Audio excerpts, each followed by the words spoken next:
आउ सेथिरे गोटे चामच मु दौची लुण। एबे आमे हाई फ्लेम रे पानी को फुटिया पई छाड़िबा। पानी फुटी आसले एथिरे आमे दबा सोयाबीन बड़ी। एठी मु पाखापाखी 2 कप नौची सोयाबीन बड़ी, जहा कि ग्राम्स रे 150 रु 200 ग्राम भितर अछि। एठी आपण माने जे कोनोसी ब्रांड रो सोया बड़ी नै परिबे, आउ कम अधिया करिकि निज हिसाब रे सोया बड़ी आपण व्यवहार करि परिबे। एबे आमे हाई फ्लेम रे सोया बड़ी को पानी रे 3-4 मिनिट पई फुटेबा। 3-4 मिनिट पई सोया बड़ी पानी रे फुटला परे देखि परथिबे साइज रे बड़ होई जाईची, आउ देखंतु केते नरम मध्य हेई जाईची। एबे आमे गैस रो फ्लेम को ऑफ करिकि सोया बड़ी को गोटे जाली को छाणी नबा। आ गोटे जगह को सोया बड़ी को रखी नबा, आउ सेइथिरे पानी देकी आउ गोटे रे 2 थर भल भाबरे सोया बड़ी को धोई नबा। आउ एबे आमे हल्का हाथ रे सोया बड़ी को चिपुड़ी नबा, आउ गोटे जगह को रखी नबा। अति जोर रे सोया बड़ी को चिपुड़ीबेनी, जेहेतु नरम अछि भांगी जाय पारे। तो ई सोया बड़ी को आमे साइड रे रखिबा, आउ एपटे आमे अलगा सब प्रिपरेशन करिबा।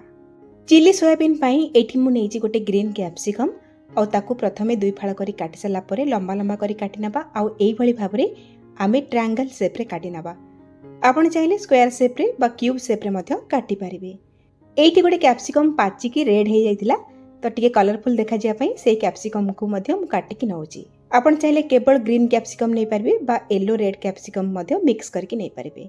आउ 2टी पियाज को एई भली भाबरे 4 खंड करी काटि सला परे तार पाखुडा गुडा को अलगा करी नउची।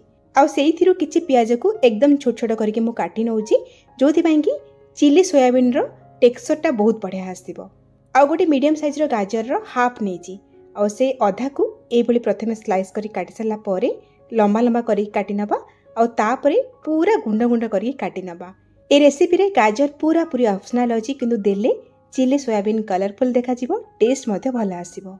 आउ 2-3टी कंचा लंका को एई भली छोट छोट करके काटि नउची। आपण माने केते राग खाइबे सेई हिसाब रे कंचा लंका निज हिसाब रे कम अधिया करके नेबे। ता सहित 15 रु 20 कोला रसुण को एकदम छोट छोट करके एठी मु काटि नउची। ए चिली सोयाबीन रे रसुण टिके अधिका पकेइबे, टेस्ट भला आसीबो। आउ 1.5 इंच पाखापाखि अदा को मध्य एकदम छोट छोट करके काटि के एठी मु नउची। सोया चिली पई हमकु जो सब परिबा दरकार से सब हमें काटि के रेडी करके रखि देले।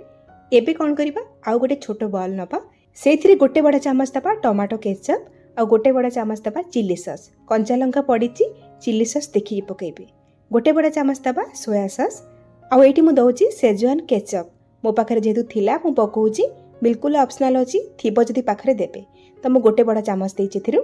एबे मु इथिरे देबी विनेगार। विनेगार एठी ऑप्शनल अछि, आपण चाहिले देई परिबे न देई परिबे, किंतु देले टिके खटा खटा बा चटपटा टेस्ट आसीबो। गोटे बड़ा चामच देइची, आउ ता सहित आमे गोटे छोट चामच दबा काश्मीर रेड चिली भला कलर पाई। आहुरी भला टेस्टी बनिया पई सोया चिली को एठी मु गोटे छोट पाउच नेइची मैगी मसला। मैगी मसला नथिले आपण माने गरम मसला मध्ये गोटे चामच नेई पारिबे। तो एतिके जिंस देकी आमे भला भाबरे आको मिक्स करि नबा। जेहेतु एटा चाइनीज रेसिपी बहुत जल्दी जल्दी रे आमे तयारी करिबा, तो पछरे हमको समय हबनी, सेति पई एई सब प्रिपरेशन गुडा को आपण पूर्वरु करके रखिबे, जोति पई कि आपण को रेसिपी बनेला बेले सहज हबो। एबे नेक्स्ट स्टेप को जिबा। बतुरा सोया बड़ी रे आमे स्वाद अनुसार दे दबा लूण, आउ 1/4 टीस्पून र दबा गोलमरिच गुंड। ता सहित आमे आधा छोट चामच दबा काश्मीर रेड चिली, आउ गोटे बड़ा चामच दबा अदा रसुण पेस्ट, आउ गोटे छोट चामच दउची मु सोया सॉस। एतिकी जिंस को दे साला परे हाथ रे आमे सब को भला भाबरे गोळेई नबा, जोथि पई कि जहां भी आमे मसला लूण पकेले से सब को सोया बड़ी भीतर को भेदी पारिबो। दर्शक बंधु, आज रे रेसिपी जदि आपनको पसंद आसीबो, वीडियो को लाइक करिवे, शेयर करिवे। चैनल रे जदि आपण माने नुवा ताले प्लीज सब्सक्राइब करनेबे। फेसबुक पेज रे देखुतिले फॉलो तो निश्चय करिवे। गोळी साला परे एथिरे आमे 2 बड़ा चामच दबा मैदा बाइंडिंग पई, और ता सहित हमर सोया बड़ी क्रिस्पी लागिबा पई उपरु आमे दबा एथिरे 3 बड़ा चामच कॉर्नफ्लोर। कॉर्नफ्लोर जगह रे आपण माने चाउल चूना मध्य नै पारिबे। एबे आमे ए सब को हाथ रे बा एई बळी स्पैचुला रे भला भाबरे मिक्स करि नबा। एई सब को गोळिया पई बिल्कुल भी एक्स्ट्रा पानी रो व्यवहार करिबेनी। सोया बड़ी रे जहाँ भी किसी मॉइस्चर अछि ना, सेइथिरे ए सब भला भाबरे गोळे हे जिवो।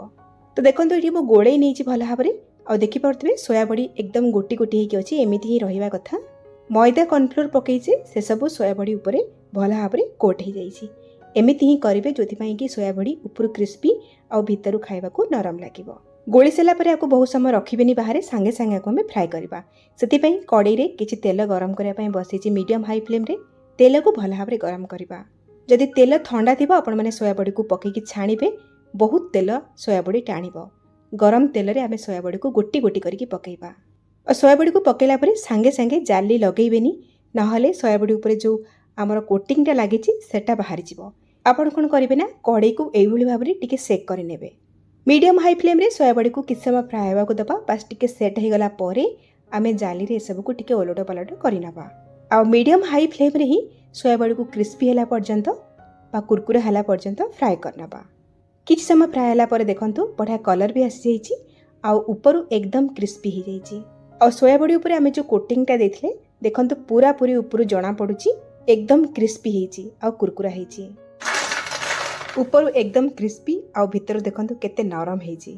आको प्लेट को बाहर कर साला परे सेकंड टाइम आपण तेले छाणीबे ना तेल को भलो भाबरे पुणी थरे गरम करिवे आ तापरे बड़ी को पकेकी फ्राई करिवे। एही भली भाबरे एठी मु सब सोयाबड़ी को फ्राई कर नेछि। ए सोया पकोड़ा को आपण माने एमिति स्नैक्स हिसाब रे खाइबे से मध्ये बहुत भल लागिबो। आको साइड रे रखिबा जिबा नेक्स्ट स्टेप को सॉस तयारी करबा। सेति पई फ्लेम ऑन करके बसिछि गोटे कड़ाई आ जो तेल रे हमें सोयाबड़ी को फ्राई करथले सेही तेल रो गोटे बड़ा चामच एथरे मु आनि के देइछि। तेल गरम हो गला परे काटी रखिथिबा अदा रसुण कंचा लंका को प्रथमे दबा हाई फ्लेम रे किछि सेकंड पई भाजिबा। अधिक समय पर्यंत आको पोड़ी भाजिबा दरकार नै, केवल कंचा बास्नाटा जिबा दरकार। भाजी गला परे आमे काटी रखिथिबा कैप्सिकम गाजर प्याज को इठी देदबा।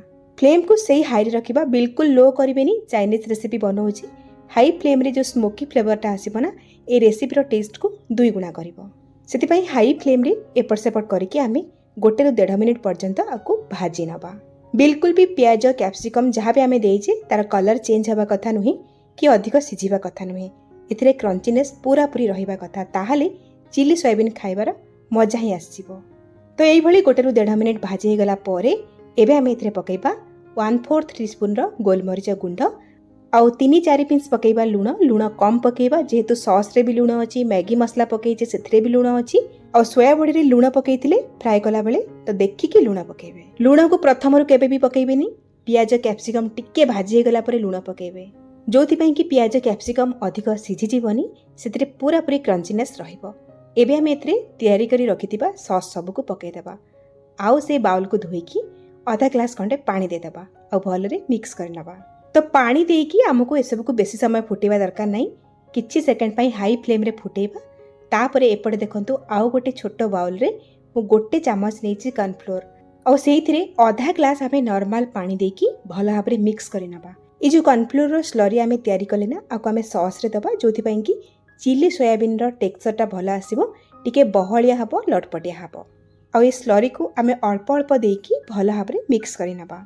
आ हाई फ्लेम ही रखिबा। आउ 1 मिनिट पई हमें फुटे नबा। पाखापाखि 1 मिनिट फुटीगला परे देखंतु यह केते बहलिया हो गला। एई स्टेज रे आमे हमर फ्राई कर रखिथिबा सोयाबड़ी को देदबा आउ देकी भल भाबरे गोळे नबा। एठी मु जो सोया चिली बनौछि अधिका पानिया रखिनी, ग्रेवी को टिके लटपटिया बा बहलिया रखिछि।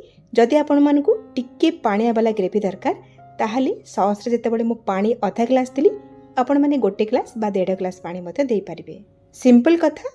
जदि बहलिया करिवार थिबो ताहाले कम पानी देबे, जदि पतला ग्रेवी करिवार थिबो ताहाले अधिका पानी देबे। भल भाबरे गोळै सारला परे एबे हमें कोन करिबा, एथिरे कटा हेतिबा किछि धनिया पत्र दे देबा। जदि आपण पाखरे स्प्रिंग अनियन अछि आपण मध्ये काटि केटी देई परिबे।